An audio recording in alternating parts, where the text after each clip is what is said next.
Assalamualaikum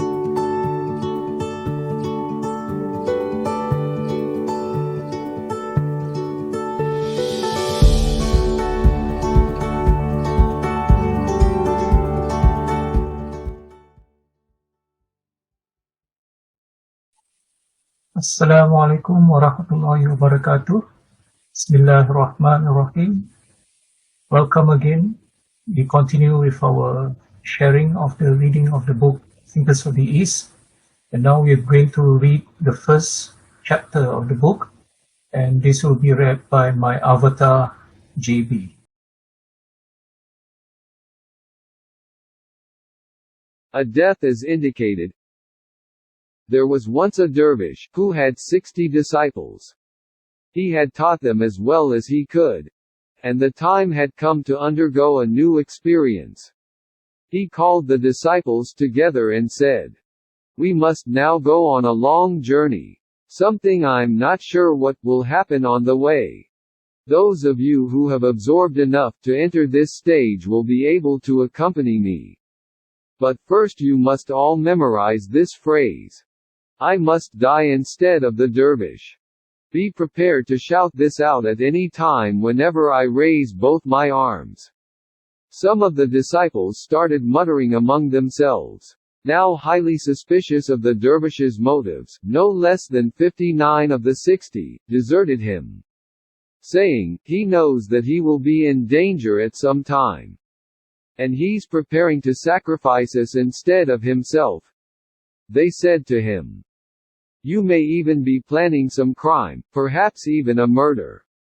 We can never follow you on terms like that." The dervish and his sole remaining companion started the journey.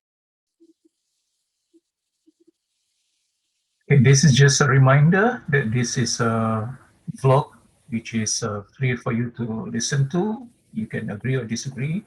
And the topic that we're discussing is pertaining to the book Thinkers of the East, and it is focused mainly on the learning and teaching processes and the systems involved in the learning and teaching processes.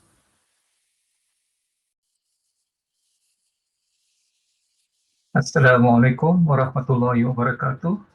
So you just heard from my avatar or my virtual assistant reading the first part of the first chapter of the book Thinkers of the East. And this chapter is entitled A Death is Indicated. It's quite a cryptic title. And as I've mentioned before in the previous sharing on the contents of the book, all right, it is actually from the title, it's actually very difficult for you to actually figure out what is it going to be about, all right? And this is consistent with what I've said before, that in the traditional learning approach, all right, not methodology, but more perhaps an approach, is that there is no real fixed approach, all right? And you do not know where you're heading. Only the teacher actually knows where you're heading. So anyway, for those who are not used to stories like this, when they first read it for the first time, I think many of us have this view that this what nonsense is this story about? Okay, all right. People think this is just nonsensical, all right, fairy tales, all right, that which are a waste of time. But then again, when we think about it, all right, when you think about it, when we were kids, we are exposed to all kinds of fairy tales, fables, and so on. All right, we could accept that some, like for example, Aesop's fables and so on. The animals that could talk, right? You talk about the hare and the tortoise and so on. Because it doesn't matter whether it is really real or not. What matters is that what is learned from it.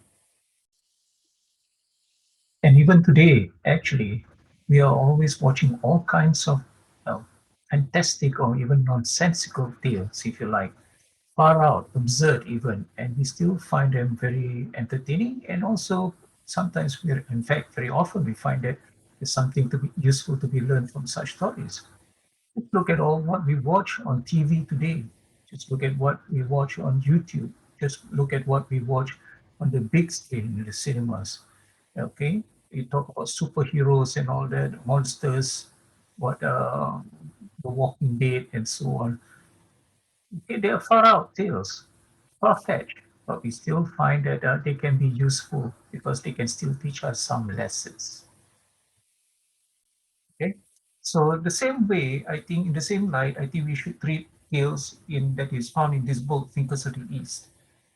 Right? Don't prejudge it because prejudge it means you already know. All right, but then the thing is, you have not given yourself a chance to actually learn. So in this story, it's about a dervish who had 60 disciples. And then he gave them, he told them that, okay, you've got so far with me. Now it's time for you to learn something else, a new experience. So he said, you will have to accompany me on a trip. Where to, why, we are not told. All right. And this is something I think is a lesson for us again, which I have alluded to in the previous postings or the previous vlogs, that actually when we are learning in the traditional way, there is no one fixed goal that is clearly spelled out for the student. The student really can't ask the question, what's in it for me, right? Which is the norm today. What's in it for me? Right? It's not like that anymore. You don't know where you're going. You are left very much to the, if you like, the idiosyncrasies of the teacher. But I like to see it as not just idiosyncrasies, but it's more the wisdom of the teacher himself. All right. And sometimes when you are actually told about what you will be learning, you actually do not learn very well. And this is why also in modern times today, in you talk about pedagogy or even andragogy and so on, you find that actually there are theories which talk about that when participants in a learning process are told in advance what they're going to learn and so on, they are actually not going to be learning as effectively as when they actually discover it as part of the process. Okay, so Western thinking is coming back to what traditional thinking is about, what traditional thinking has to say about teaching and learning. So maybe Idris Shah is correct in his preface where he says that perhaps the pendulum is swinging back. All right. So they're going on a long journey, but he says, but there's a condition. First of all, they must memorize this phrase, and that is they must be willing to say, I must die instead of the dervish. Okay. All right. And this actually, in my view, is actually the way of traditional teachers to where they actually try to see whether you are serious about wanting to learn from that person, from the teacher. Right? Some of us will, of course, say this is blind following. Well, when you are actually wanting to learn from a teacher to a certain extent, you have to commit yourself to that teacher, right? Because you have to put your trust in that teacher. If you are already questioning that, then you don't trust the teacher, then you shouldn't be there anyway. Okay? You shouldn't be there anyway. So that means actually this test is actually to see who are the ones who shouldn't be there anyway. It can't go any further. Right? It can't go any further in the learning process. So it's just a test, right? So, but unfortunately, we are trained in such a way today that we're so used to actually learning that we have to be told exactly what are the objectives at the end of the day. And as I've alluded before, so sometimes even what is the assessment, all right, to show that we have actually learned and so on. And also sometimes also the assessment comes with the answers, usually at the back of a book. Okay, right? So, so when he told them to do this, all right, I must die instead of dervish. Okay, and he says do that when he actually raised both his arms, okay, above his head. So some of the disciples then they started to mutter among themselves. So they begin to discuss and they begin to, of course, have suspicions about the intent of the teacher and started to say things like, for example, the teacher is basically trying to do this to save himself. In other words, the teacher is being selfish. All right. So now, when you think about that, when you think that the teacher is selfish, what has the teacher been doing all this while for you? Okay? He doesn't have to save you. He doesn't have to teach you anything. Right? But he's been teaching you all this while. And now, when you come to this point, you start to think that he is actually trying to save himself. All right, that he may do something, he planned to do something stupid and he may want to save himself. So he's being selfish, in other words. But once we start thinking like that, we have to ask ourselves, who really is selfish here? Okay? Who is selfish here? Is it the teacher or is it the student? Because the student wants to know everything first, right? He's not willing to commit himself to the teacher, all right? After, despite years of learning with the teacher. So there's still no trust there, okay? So they said to him, you may even be planning some crime, perhaps even a murder. We can follow you on terms like that. So the dervish and his sole remaining companion started the journey. And this is interesting that one out of many, right, then continues with the teacher, putting his trust in the teacher, understanding perhaps deep down, maybe he may not be able to explain it, but his intuition tells him that this is a man I can trust. Because after all, I've been studying from him for so long, right? So why is it now suddenly just because he says this, now I don't trust? Okay. So he goes with that teacher. And this reminds me of what Professor Syed Muhammad Naqib Alatas said in his book, rather, he's reported to have said, all right, that when people asked about him establishing his institute on Islamic civilization and so on, the ISTAC, right, and that there are so few students, all right, and he quoted actually from Acer, the story about the fox and the lion, all right, where when the fox mocked the lioness for having so few cubs, and when the fox has more, the response from the lion was that, well, I have lions. Okay. All right. So that tells you, all right, numbers don't matter to a real teacher. What matters is the quality of the student that he produces. So that is something, a lesson that is worth bearing in mind. Now, a most terrible and unjust tyrant had seized the next city, shortly before they entered it. He wanted to consolidate his rule with a dramatic act of force and call his soldiery together. He said to them, capture some wayfarer of meek aspect and bring him for judgment in the public square. I propose to sentence him as a miscreant. The soldiers said, we hear and obey, went into the streets and pounced upon the first traveling stranger they met. He happened to be the disciple of the dervish. And this is how I see that part of the story. Okay, we read that there's a tyrant took over the city, and uh, and this tyrant then wanted to show how powerful he is, that he's the person in authority, the person in charge. So what he did was he told his soldiers to just grab hold of somebody, a wayfarer, and he wants to then bring him to. He wants him, the wayfarer brought to him, and he will then sentence the wayfarer. And the soldiers said, "We hear and we obey." Now, just reflect upon this for a while. Previously, we've heard about how people who are supposedly students, right, were told by their teacher, right, that to do certain things, and they didn't trust him. Okay, maybe it's because he's a teacher, right? Maybe not like somebody of great authority and so on, not in a position of power. That Idris Shah has also referred to organization, right? And organization tends to be something which is very impersonal, very rigid. Organization that comes with standardization, as has been explained previously, it leads to uh, people blindly following a system. So a system, a way of organizing things, can also be kind of false authority, right? When you have a system that looks so organized, people tend to think that then it must be right. Well, I think this is something that we have to bear in mind, that just because there is some kind of organization, some semblance of order, or even some semblance of hierarchy, it doesn't always mean that that order or that organization is correct. But more importantly, are the people who are listening and obeying them. These are people who are easily swayed, people who are easily persuaded, right? Who actually just follow right, without much thinking. I think anybody deep down would know that such a command, just go and grab somebody out in the streets and just bring him here, I'm going to punish him.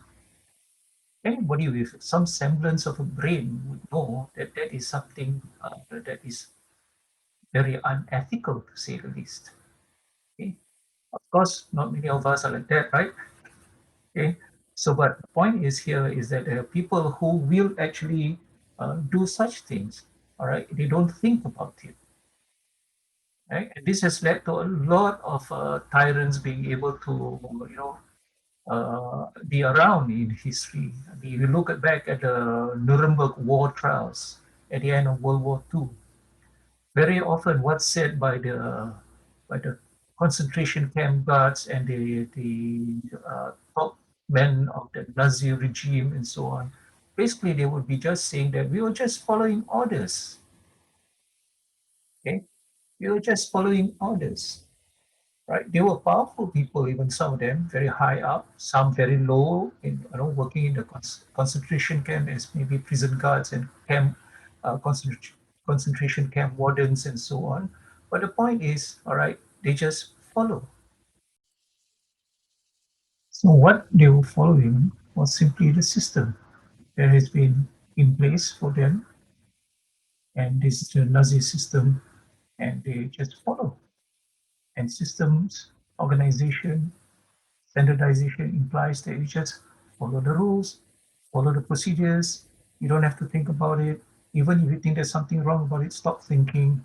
All right, just carry on and do what you're supposed to do. All right, as being part of the cog of the whole machinery. Now, today we look at it. Also, today we look at how we learn. Also, we find that very often we follow. We just simply follow. Why? Because the system is there. The system is there and is being used by almost everybody. So just follow. Do we seriously think about what we're following, especially with regards to the education system and so on? Do we seriously think about the schooling system, the way learning is assessed, what is being taught, what is actually being learned, what is being assessed, and so on? All right. So we just follow. So think about that. The dervish followed the soldiers to the place where the king sat, while all the citizenry hearing the drums of death, and already trembling with fear, collected around. The disciple was thrown down in front of the throne. And the king said, I have resolved to make an example of a vagabond, to show the people that we will not tolerate unconformity or attempted escape. You are to die at once. At this, the dervish called out in a loud voice, accept my life. O mighty monarch, instead of the life of this useless youth. I am more blameworthy than he. For it was I who induced him to embark upon a life of wandering. At this point he raised both arms above his head and the disciple cried out, Munificent king! Please allow me to die. I must die instead of the dervish. The king was quite amazed. He said to his conscience, what kind of people are these, vying with one another to taste death? If this is heroism, will it not inflame the people against me? Advise me as to what to do. The counselors conferred for a few moments, then they say, Peacock of the age, if this is heroism, there's little that we can do about it except to act more viciously until people lose heart. But we have nothing to lose if we ask this dervish why he is anxious to die. When he was asked, the dervish replied, Imperial Majesty, it has been foretold that a man will die this day in this place, and that he shall rise again and thereafter be immortal. Naturally, both I and my disciple want to be that man. The king thought, why should I make others immortal, when I myself am not? After a moment's reflection, he gave orders that he should be executed immediately, instead of the wanderers. Then the worst of the king's evil accomplices eager for immortality killed themselves. None of them rose again and Dervish and his disciple went away during the confusion. So the Disciple of the dervish is brought forward, is brought to the king, and a crowd gathered to watch the proceedings. And it's very interesting. What the disciple was accused of was that king said that he will not tolerate unconformity. Here again, to me, it implies again back to what Idris Shah has said about organization. Okay, you don't conform to a certain specific way of doing things, then you are a non-conformist. Okay, you're non-conformist, and people like that are not exactly liked, or they are frowned upon. As for the crowd in attendance, it's quite common for people or the masses, if you like, to actually watch by the sidelines and see, all right, if anybody can make a real challenge to whatever system there is. Now, be clear, I'm not talking about a revolution. I'm just talking about a way of thinking here, right? So, a way of thinking, especially with regards to learning and teaching and learning. So, they're just watching. Though I think they would know, all right, they can see that there's a tyrant out there, right, who's going to punish basically an innocent person who has done nothing wrong. People who are used to a particular system or way of organizing things will often be very surprised when contrarians say something which contradicts whatever that they believe in. So, for example, in this case, you see the teacher actually saying, "Well, no, no, no, no, no, you should kill me, not this disciple of mine, right? He was just following me, right?" And then when he raised his arm, then the disciple then said, "No, no, no, no, no, it should be me. It's not the dervish. It should be me." So when you see people who are willing to do things who are quite different from what you're used to, sometimes it's just it perplexes you, and you cannot believe, all right, that there's an alternative view, if you like. You would like to think that the only way that is to be done is the way that you do. You're used to what you're used to. All right, what the system sanctions. And the relentlessness of a system, the systemization that come or the systemization that comes with actually organization, right? Uh,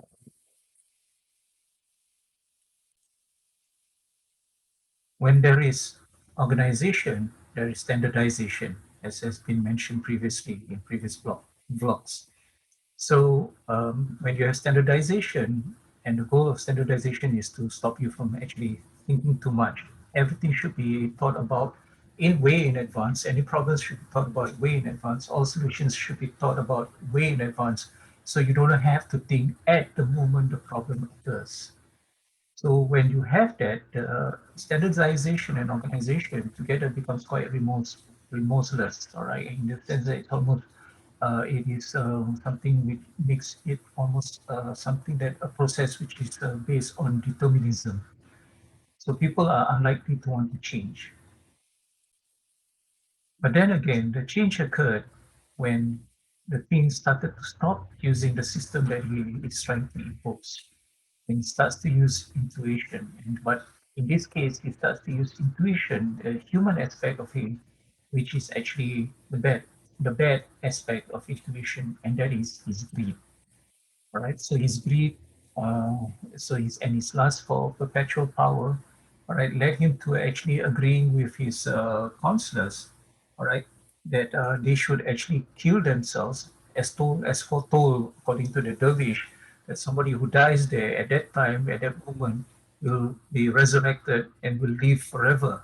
So his intuition, his greed in this case tells him to, all right, let's follow this, all right, it's something that's going to benefit me. So they all killed themselves. And at the end of the day, all right, because these people followed their intuition wrongly, right, because they're not used to it, because they're so used to a system, they're so used to organization, they're so used to standardization, they really do not know how to use intuition in a good sense, in a good way. So eventually, the dervish and his disciple was able to go on his journey. So this story is basically about, it's actually telling us of an example. It's a parable actually telling us of how We have to, when we are learning, in the process of learning, we have to actually commit ourselves somewhat to a teacher. It is not blind following, because even if you don't, you say you don't want to commit to a teacher, or you're thinking about committing to a teacher, you're already not committing. Furthermore, if you're willing to commit to a system, all right, where everything is spelled out clearly, that is also committing to something that actually you really don't know.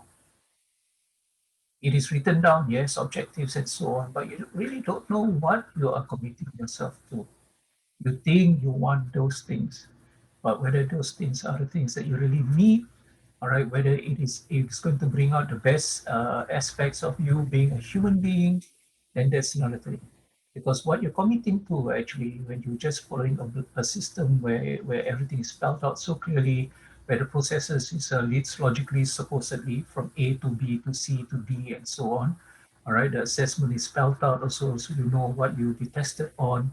Then what it is producing is not to produce or to educate a human being.